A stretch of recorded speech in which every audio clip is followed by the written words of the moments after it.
So today we are continuing with chapter 4. We're going to finish it. And we have one important thing left that we need to discuss, and that is intermodal perception. Intermodal perception is the successful integration of various sense information about the same stimuli. It sounds difficult or complicated. It isn't.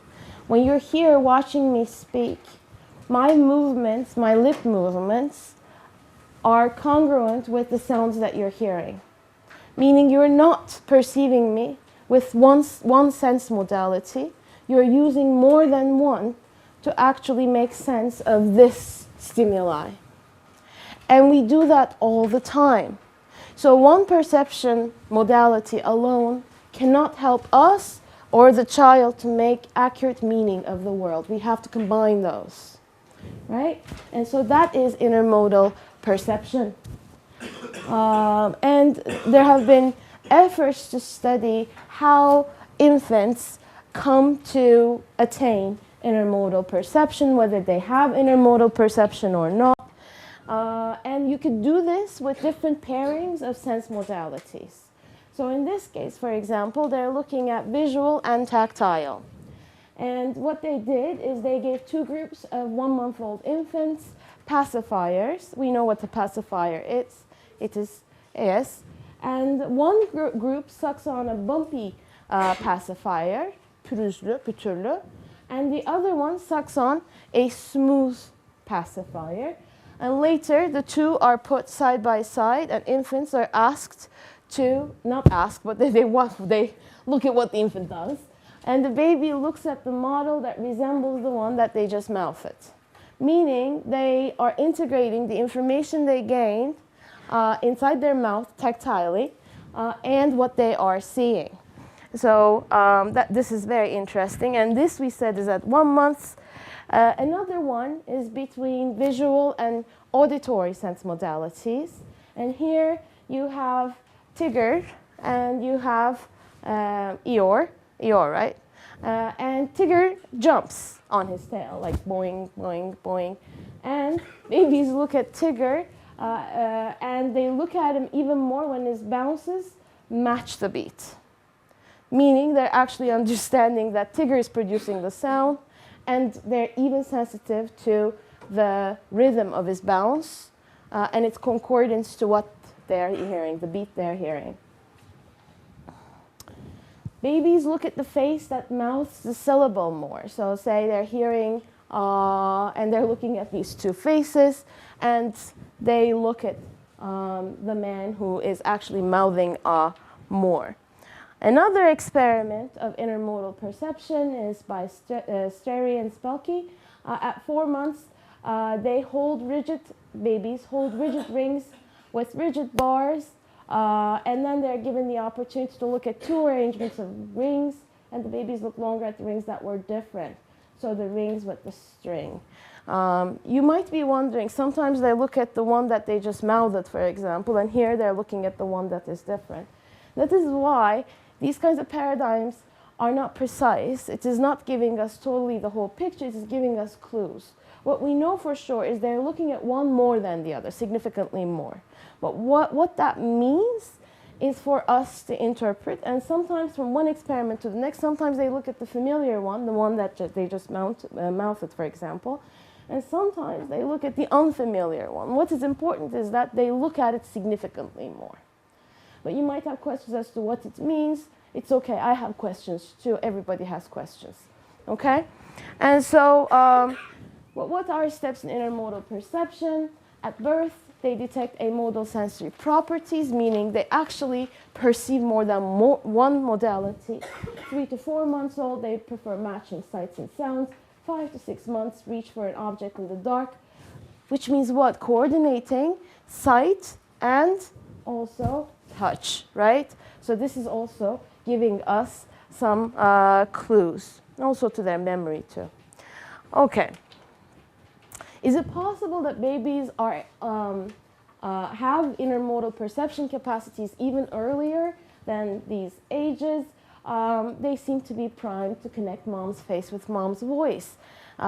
It may not be present the day they're born, but soon after birth, they actually will match mom's face with mom's voice, which their mom's voice they're very familiar with. The face is new, right? Because they were hearing mom all along. Intermodal perception may be present at birth. Yes. And 2 to 12 hours after birth, infants who interacted with their mothers normally could distinguish their mother's face. But recognizing mom is not about what the mom looks like. For the baby, there are more salient properties of mom that may not be salient for adults, right? When you think about your mom, if I said, everybody think about your mom, you probably have a visual image of your mom first.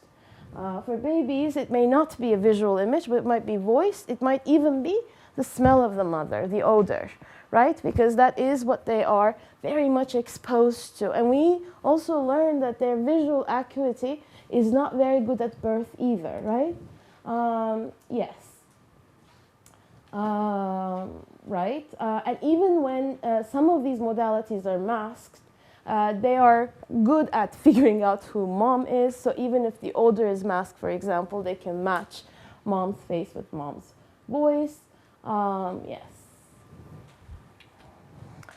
There's a theory called differentiation theory, which says that infants search for invariant features in the world. Invariant meaning things that don't change, that are stable, that are constant. And they note these stable relationships between features. These could be visual patterns, intermodal relationships, and don't forget, when we say visual patterns, we don't mean only polka dots, we mean faces as well, right? We learned that face is a pattern. And they gradually detect finer and finer features, which is called differentiation. Babies are also very much attuned to the affordances of their environment. Affordance is a word that Jetoja likes to use a lot. Have you heard of it before? I don't remember. You don't remember, but you remember you have heard it, or? So he is probably holding on to the word for Psych 350 when we get it. So it is basically their understanding of what objects, situations, or context afford. Neye olanak sağlıyor? Okay, affordances. And so they discover the affordances of objects and their environment through acting on it. Action is extremely important for them. Their actions actually later on becomes their knowledge base for what they know about context and actions. And as you can see, like here we have Karen Adolph, who's basically looking at young infants and toddlers' ability to go down a slope. We saw in the video too, they played with the slope of this ramp. And when the ramp became so steep that it became dangerous to walk, for example, walking toddlers, infants, will start crawling, and they'll probably, if it's steep enough, they'll probably crawl backwards, right? Popo first. All of this should have told us that it is very complex what infants come to the world with, and it's very complex because they also are very fast learners.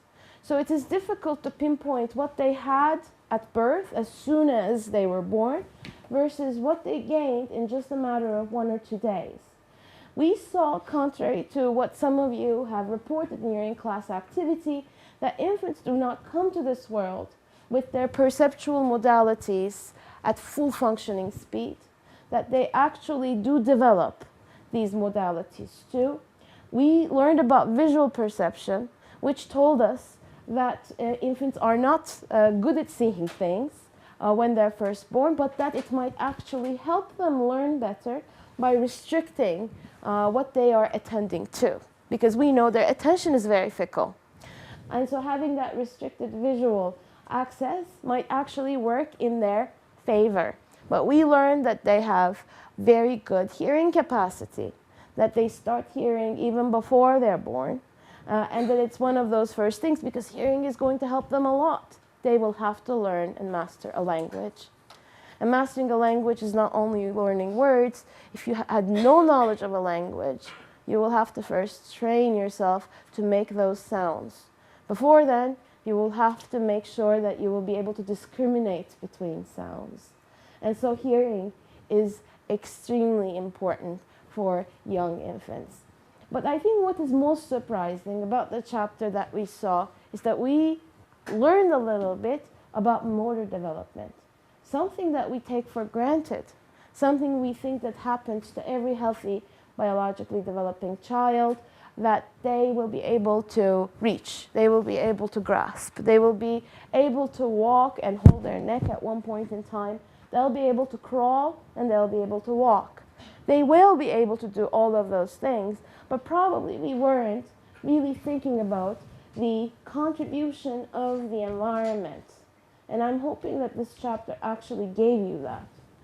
We know about this also because of, now you know that in developmental psychology we can't manipulate certain things because it is just not ethical. You can't deprive children of conditions that are supportive for their development. But there are what are called natural experiments that happen outside researchers' aim, but researchers go back and study them. Some of the research comes from orphanages. In the 80s, orphanages were discovered in Romania, also in Iran, where children were getting minimal stimulation. Especially, your book talks about Iranian orphanages, but I'm going to show you a chart with the Romanian orphanages. Once they were discovered, it was found that these were overcrowded. Although the staff were doing their best, so don't think about the staff working at these orphanages as mean people. Although they were doing their best, they were just overcrowded. So what happened was that these children were left in their cribs all day long, and they were just fed from time to time. And what they did find is that these children suffered from both cognitive development milestones, but also physical development as well. So being kept in a crib and not being allowed to explore actually was detrimental to these children's motor development. For example, your book talks about the Iranian orphanages and says that when these children were allowed outside these cribs, they could not walk with assistance even though they were 3 years old. And so what we take for granted is actually happening with the contribution of the environment. It is just that the environments, even when they're culturally different between different cultures, actually provide enough support for these abilities to develop. In cases when there are enhanced support, we actually see certain milestones being reached by these children earlier. For example, children who have steps in their homes, say they live in 2-story houses and there's a staircase in their homes, learns to go down the ladder and up, not the ladder, but go down the stairs and up the stairs earlier. They, for example, can reason that if they're going down is always harder than going up. Going down, they need to go popo first, right? They figure this out earlier. Why? Because they have practice, right? Not because they are exceptionally smart, but because the environment provides them with this kind of stimulation. And here you are seeing a graph, basically, that is showing you these Romanian children that were adopted by British families. So here you have the British, these are British kids that were adopted before 6 months. And the yellow one is basically their mean intelligence test scores when they were 6 years of age. And the red one is when they were 11. There you go, Romanian ones adopted before 6 months, at 6 years, and then at 11 years. These are comparable. But look at these. Romanian children that were adopted between 6 months and 24 months. This is what they are at 6 months of age, and this is 11 ages. 6 years and 11 years. And here is the one, are the ones that are adopted later, after they were 2 years of age. And you can here see their intelligence scores at 6 years and at 11 years. So it's obviously not only affecting or impacting their cognitive performance at the time of adoption, but years down the road, 4 years, 6 years, 10 years down the road, we are seeing the effects of early deprivation. That's what we are seeing. And so it is, for that reason, very important for an infant to actually have a stimulating environment. All right, so we are done with this chapter. And so we are going on to chapter 6. Chapter 6 is a mammoth of a chapter. It has Piagetian theory, core knowledge theory, and also the Vygotskian theory of development. We are going into cognitive development now. We are done with infant physical development, infant perceptual development. Now we are delving into the realm of how do infants become able to think about the world in general. Okay, and the first person we are going to talk about is one of my favorite people, Piaget. And this is one of his very few cuddly and sweet pictures with his own children, as you can see. Why is Piaget such a central figure? It is not because everything he said was correct. That's not the point.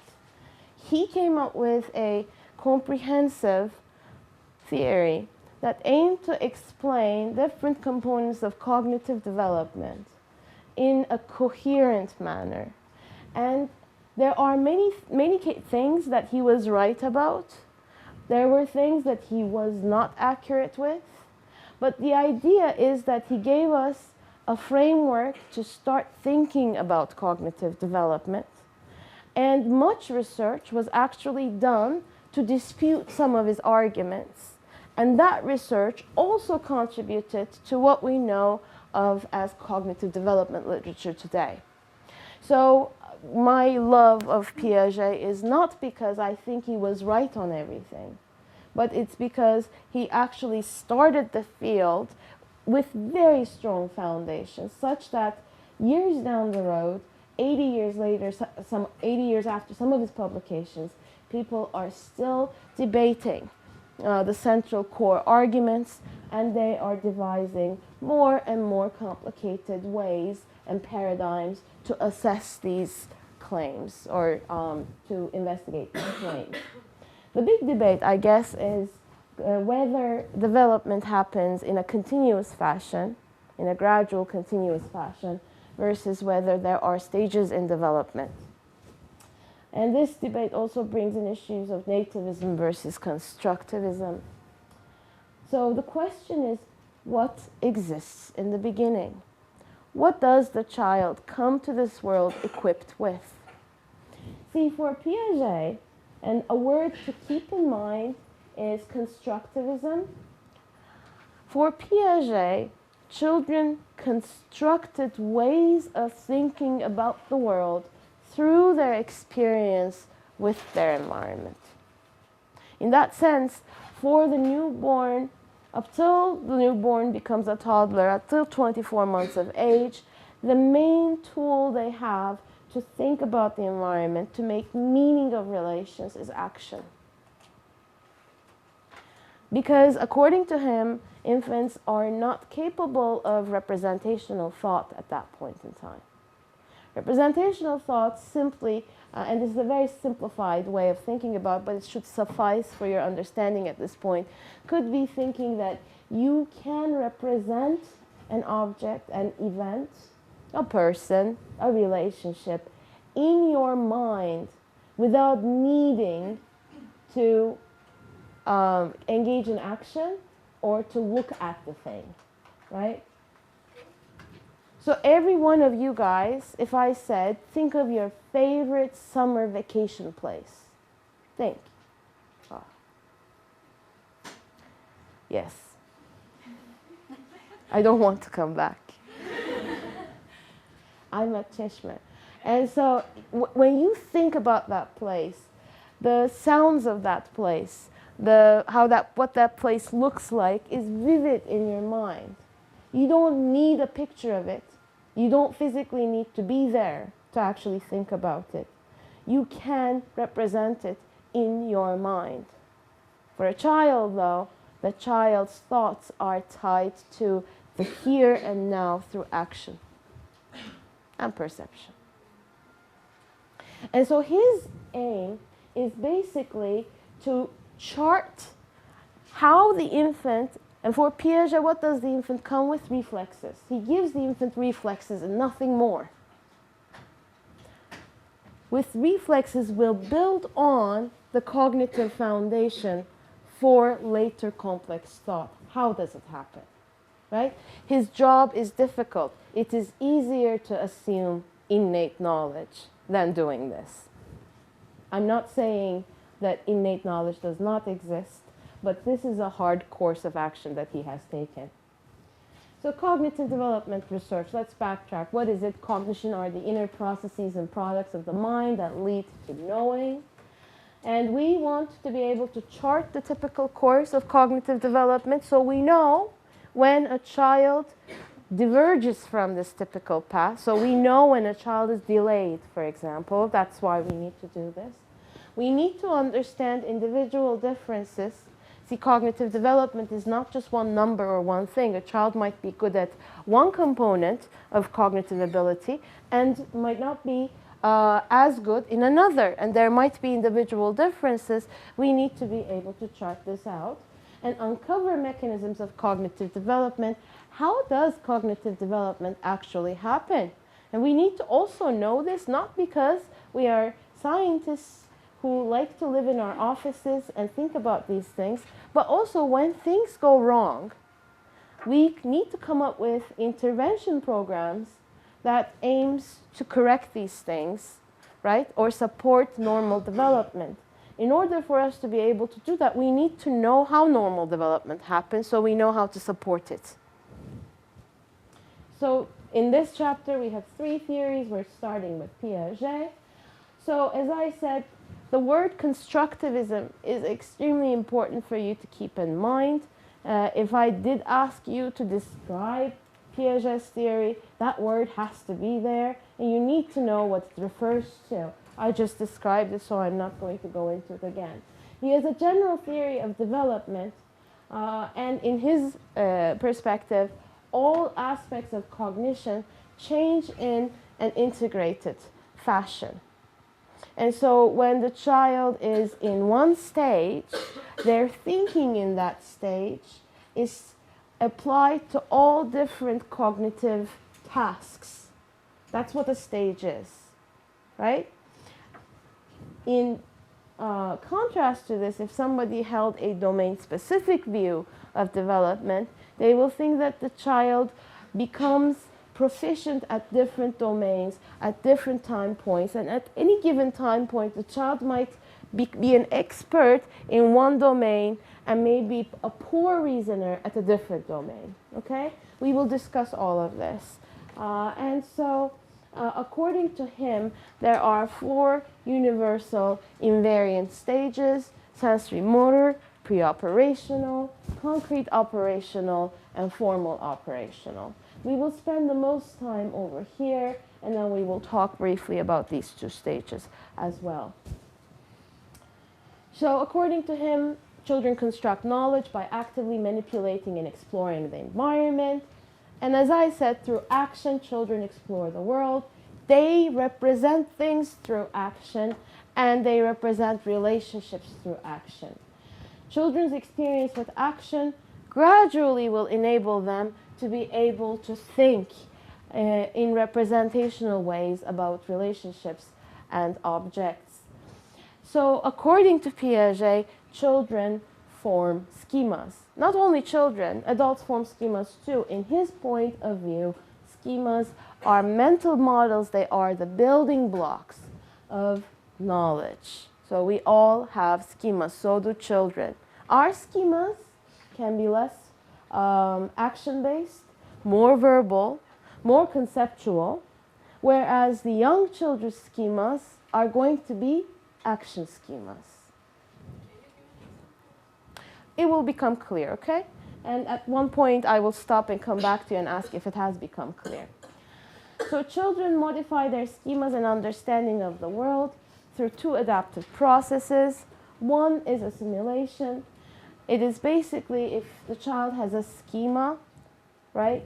it is basically taking in, applying old schemes. Think about, okay, here comes the example. The child, let's think about a young infant, like, for example, Toprak. And I'm thinking that Toprak can take objects and drop them. He's an expert in that, I assume.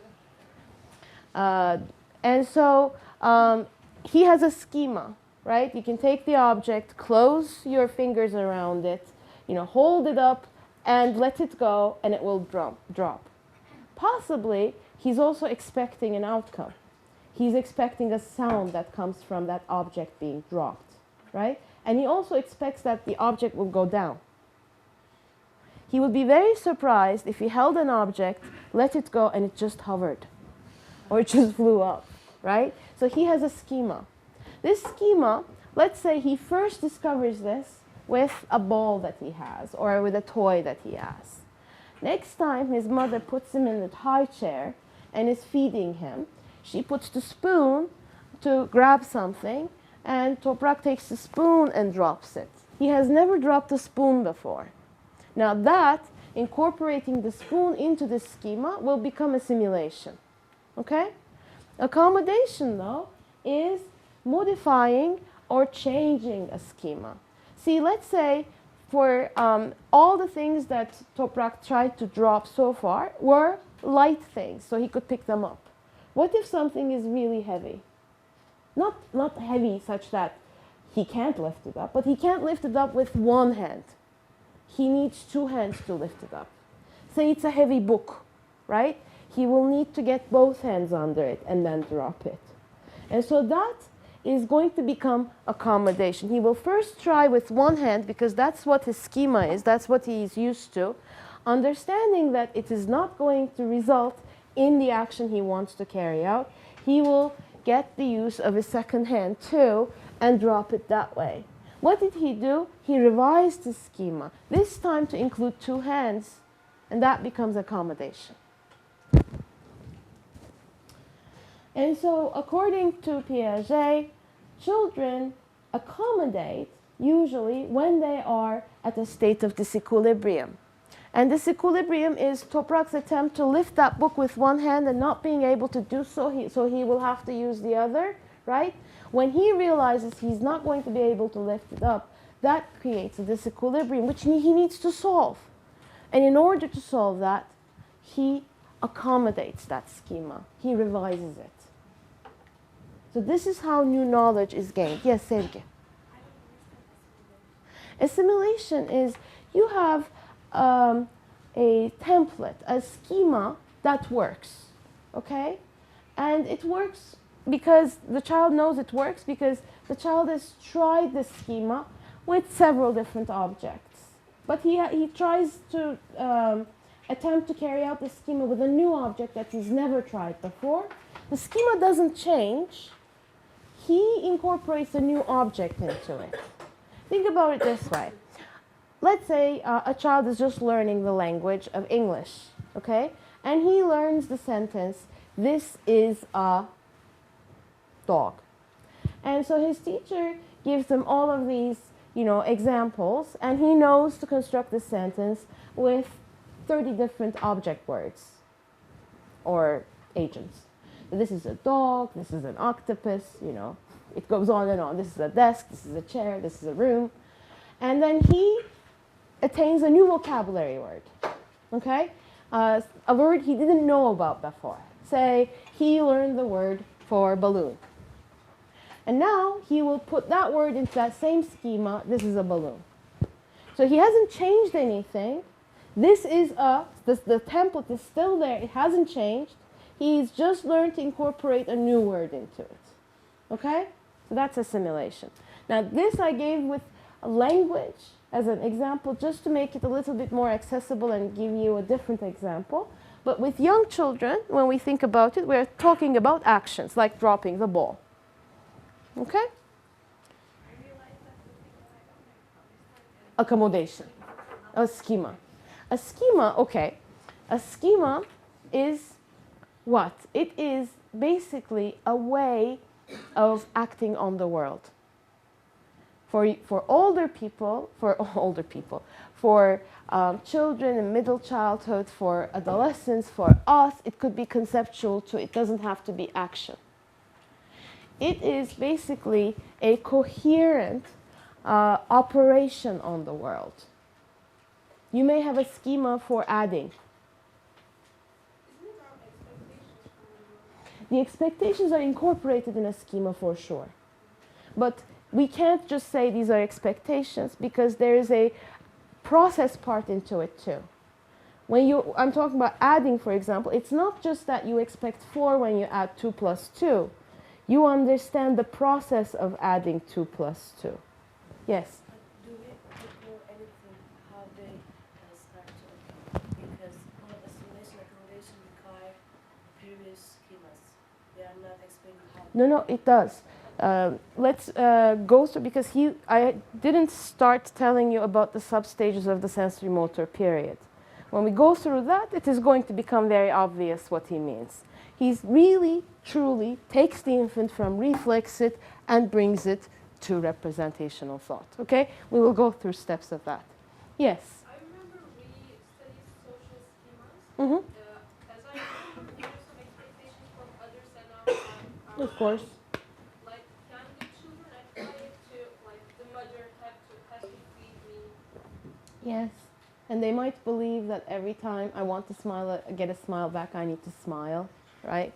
It doesn't have to be about the environment. You're right. Okay. So organization is an internal process of rearranging and linking together schemes to form an interconnected cognitive system, which basically results in adaptation. For him, see, Piaget was a biologist. He wasn't a psychologist. At the time he came up, there were very few, if any, formal psychology departments. He came from biology. And so he's basically, and contrary to what many people think, he's not a child psychologist. I mean, if we were able to transport Piaget from the dead, put him here, and he says, "Welcome, great child psychologist," he would be like, "Oh my God, these idiots." No, he actually was interested in how knowledge was constructed. He wasn't interested in children. The thing is, knowledge is constructed at that age. That's why he's studying it. And his ways of studying children is very much tied to how biologists study different species of animals in the lab. So he was very much hardcore biology perspective in certain regards. So he thought intelligence was adaptation. He thought, again, that human beings were capable of reorganizing what they knew to arrive at new information. And so for that reason, he's thinking that both adaptation and organization is an internal process of rearranging and linking the schemas from an interconnected cognitive system. The system is not piecemeal. It is not one part here, one part there. It is all interconnected. And the child is able to take those schemas, connect them in new novel ways, revise them, and arrive at new knowledge. Okay? Okay, has he lived after Freud? What? Has he lived after Freud? Has he lived after Freud? They were contemporaries, and yes, he has lived longer than Freud. I mean, he died over the age of 80, having written countless books. I mean, this guy, basically, if I'm not mistaken, published his first scientific paper when he was 13 or something. And he was a true genius. Did they have a connection with Freud? No, they weren't like friends or anything, but he actually knew about Freud's theories. He makes use of it in his book called Play, Dreams, and Imitation. Obviously, there's a dreams component to it. But he also uses Freudian insights when describing the impetus for young children's social play. But Freud hasn't affected Freud. Is Freud affected Freud? I don't believe that Freud was affected by Piaget. Because they were both interested in child development. Freud wasn't interested in child development. But he was talking about He did talk about the problems that adults have as stemming from childhood experiences. His daughter, Anna Freud, actually started studying children formally. Freud himself, that's one criticism that we talked about. Freud has a lot of arguments regarding childhood, but Freud himself never studied childhood really, except I guess the case of little Hans, but yes. So sensory motor period. Let's see. Okay, infants' adaptation is almost exclusively based on the information they gather, as I said, through reflexes, because that's what they have in the beginning, and sensory perception. Okay, so these are the two bits of things that Piaget is giving the young infant. Now, let's see what he does with it. He thinks that infants go through 6 substages of development during the period from birth to 24 months of age. Now, here we have to keep in mind that behaviors of previous stages or substages are not totally replaced. We may still see old behaviors along with more sophisticated ones. So he doesn't think that just because the child has passed to a different substage or stage, the earlier ways of acting on the world will completely disappear. Is it like accommodation? Talk about this accommodation that lasts. Accommodation is for specific schemes. When there is a substage shift or a stage shift, the child's thinking is accommodated, if you will. Not only accommodated though, they integrate schemas too, okay? In a way that is coherent in that substage or stage. So, by the way, I know that all of this is a little bit abstract at this point, but give us some time to go through all the substages and finish sensory motor period. I think you will get a very good understanding by what he means by stage, what is the difference between 2 different stages, and what is the way, how does a child progress to a different stage. So we should actually get to know these things well in about 30 slides, okay? Okay, and this is very important. Ages are approximations. Piaget did not care about the age. That was his least concern. He just wanted to characterize it. The thing is, the way he was working with in the European School of Psychology was very different than how the American School of Psychology later started thinking and investigating. So the American school has this emphasis on how early. Piaget didn't care how early, right? If, for example, he thinks sensory motor period is between 0 and 24 months, if you said, well, here is this child and he's passed to the next stage at 18 months, what do you think? Does it dismantle your theory? I think you would laugh at it. He was not concerned with these ages. He's basically characterizing the typical child for you, okay? All right. Substage 1, reflex schemas. This is first to 1.5 months. In the beginning, the infant exercises reflexes. What else is there, right? They're sucking basically all the time. They might be kicking, stepping, if there's something under their feet. And accommodation does not occur in this stage. The infant interacts with the environment using these reflexive schemes. The reflexes become schemes. They are the first schemes to happen, such as sucking, grasping, and looking. So this is where they start. According to Piaget, this is where all of you started. In substage 2, which is primary circular reactions, he reckons it between 1 to 4 months, 1.5 to 4 months. There now are primary schemas that are forming, which include the self. It's extension of reflexes and extension of perception. These are simple motor habits centered around the infant's own body. An infant repeats pleasurable actions that are centered on the self, right? So if they were to, for example, put their own thumb by mistake into their mouth, for example, they repeat it. It's tied to sucking. It involves the infant's own body. It is repeated, right? And what do you see then? Assimilation. It's no longer a nipple. It is the thumb, right? It's no longer the mother's breast. It's the thumb. In substage 2, we see more voluntary action and less reflexive action in characters, such as sucking becomes more voluntary. And here, different action schemes as well as action and perception are joined. Well, the intermodal studies that we talked about actually tell us the same thing, right? Reaching becomes coordinated with grasping, sucking fists, watching hand open and close, for example. Right? They're very interested in their own bodies. And there are beautiful videos sometimes on YouTube, if you can find them, of infants that are watching their own hands. They're laying, and it is interesting. Why are they doing it? It's not because they're so bored that they're looking at their hand. It's actually extremely interesting for them, right? And so they are starting to understand this action as a schema. It's voluntary. Right.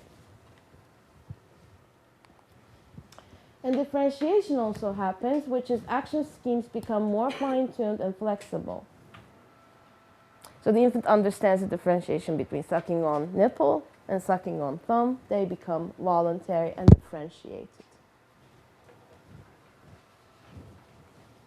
Substage 3, secondary circular reactions. Secondary meaning self plus object. So it's this time outside the self. So remember, by up to 4 months, the infant was very much interested in what their body could do. Now they're turning their attention to objects. But this is, I think, given that we went through the previous chapter, this should be no surprise to us. The infants have better visual perception to see objects. The infants have better motor organization to reach for stuff, right? And now their schemas are enriched by incorporating objects into them. And so this is, according to Piaget, where toprak should be. So actions are aimed at repeating interesting effects in the surrounding world. For example, hitting a mobile. Mobile is that dangly thing that people put on cribs of children, right? Different animals hang from it. It's, moves. Advances in motor development allow the baby to interact with objects in new ways. So the fact that they're able to sit up, reach, grasp, allows them to get more varied and rich schemas. At this point, the infant is also differentiating self from objects. And there's pre-intentionality in their actions, meaning baby repeats actions that accidentally produce pleasurable effects. Intentionality will mean that the baby will have a goal. Here, the goals are not fully formed yet. They just know that doing something makes them happy, so they keep doing it. Okay? Smiling doesn't have an object component into it. Smiling has more of a social root. We will talk about that in the emotion chapter too, but I don't think smiling is the best example we can give here. What we were talking about with dropping objects and making them, hearing them make sounds, for example. It shouldn't be something that rewards them. Well, it can reward them because it's interesting. Reward is not just, food or social interaction, but as we know, babies, being the intelligent little organisms they are, we talked about their preference for novel stimulation. Since they're interested in novel stimulation, things that make noise, for example, is interesting for them. In that sense, yes. Do they do on purpose or accident? Here, there isn't full purpose, meaning the infant doesn't look at something and say, let me drop this so I'm happy. But see, they have that schema that they know what they can do with it. They know one of the affordances is dropping, and it's almost automatic. That's why it's called pre-intentional yet. There is some beginning intentionality, not full. Okay, thank you very much. I'll see you Wednesday, and we'll pick up from where we left off.